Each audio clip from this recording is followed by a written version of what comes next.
नमस्कार. माझं नाव महादेव धोंडीबा लोहार, सहाय्यक शिक्षक, मातोश्री विद्यामंदिर मानपूर, मुंबई. तर राष्ट्रीय विज्ञान दिनानिमित्त मी माझं टीचिंग एड्स जे आहे ते प्रेझेंट करू इच्छितो. माझ्या टीचिंग एड्सचं नाव आहे देहाची तिजोरी, अर्थात मानवी शरीर रचना. तर हे टीचिंग एड्स असं आहे की निरीक्षण, आकलन, कौशल्य, अनुभूती, एकाग्रता, जिज्ञासा आणि आनंद देणारं असं हे मॉडेल आहे. हे मॉडेल मी एक पॉपबुकच्या साह्यानं केलेलं आहे की ज्याच्यामार्फत मुलांना ते स्वयं अध्ययनासाठी उपयोगी असेल, निरीक्षण क्षमता वाढेल, कौशल्य वाढेल, यावर आधारित केलेलं आहे. तर याचं वर्किंग जे आहे ते अशा पद्धतीचं आहे की याच्यामध्ये मानवी शरीराची बाह्य व अंतररचना, ही अंतररचना आहे. याच्यानंतर मानवी शरीर, त्याची ही अंतररचना अशा प्रकारे ही आहे.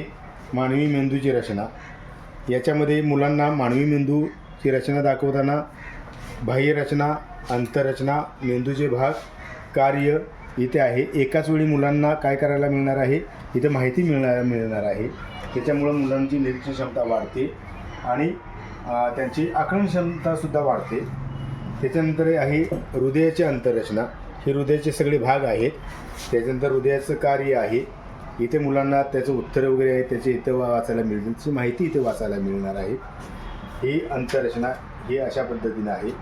त्याच्यानंतर दुसरं जे आहे ती पचनसंस्था आहे. ही पचनसंस्थेची सगळी माहिती मुलांना इथे मिळणार आहे. ही मुलं स्वयं अध्ययन करताना त्यांना एकदम जे काय अनुभव आहे तो डायरेक्ट त्यांना अनुभव मिळणार आहे. त्याच्यानंतर जी आहे श्वसन संस्था आहे. श्वसन संस्थेमध्ये इथे ऑक्सिजन आत घेणे, कार्बन डायऑक्साईड बाहेर सोडणं, ही क्रिया जी आहे ती इथे चालणार. त्याची माहिती आहे ती इथे या मुलांना इथे मिळणार आहे. त्याचप्रमाणे पुढची जी आहे ती किडनी, तिचं जे फंक्शन जे आहे या पद्धतीने जे बाह्यरचना, अंतररचना त्यांची दिसणार आहे. इथे त्यांची माहिती आहे, त्याचं कार्य आहे.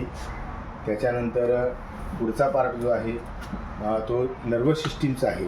ही नर्वस सिस्टीमची सगळी माहिती इथं सगळी मिळणार आहे मुलांना. अशा पद्धतीनं मुलांना पुस्तकाची गरज नाही आहे, इथे सर्व त्यांना मिळणार आहे. हे त्याच्यानंतर ह्युमन आय म्हणजे कान आहे. कानाची अंतररचना अशा प्रकारे आहे. कानाची माहिती जी आहे ही अशा प्रकारची आहे. म्हणजे या ठिकाणी हे मुलं याच्या साह्याने पूर्णपणे इथं आपले अध्ययन करू शकतात. इथे डोळा आहे, डोळ्याचे दोष आहेत, डोळ्याची माहिती आहे, अंतररचना डोळ्याची आहे. या ठिकाणी इथे हे सुद्धा जे आहे ते अगदी रेज कसे जातात म्हणजे अशा प्रकारे आहे, ते रेज वगैरे जातात. डोळ्याची संपूर्ण माहिती यामध्ये मिळेल. त्याच्यानंतर हाडांची माहिती, सांध्याचे प्रकार आपल्याला इथे मिळू शकतात.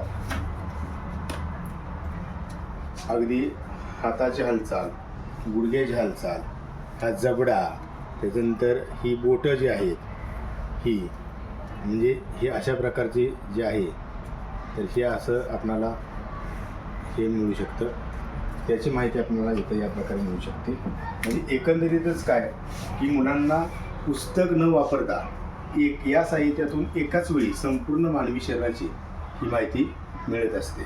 अशा प्रकारे मुलांना स्वयं अध्ययनासाठी आणि शिक्षकांना प्रभावी अध्यापन करण्यासाठी याचा उपयोग होईल, नक्कीच होईल. एवढंच याबाबत मी सांगू इच्छितो. धन्यवाद.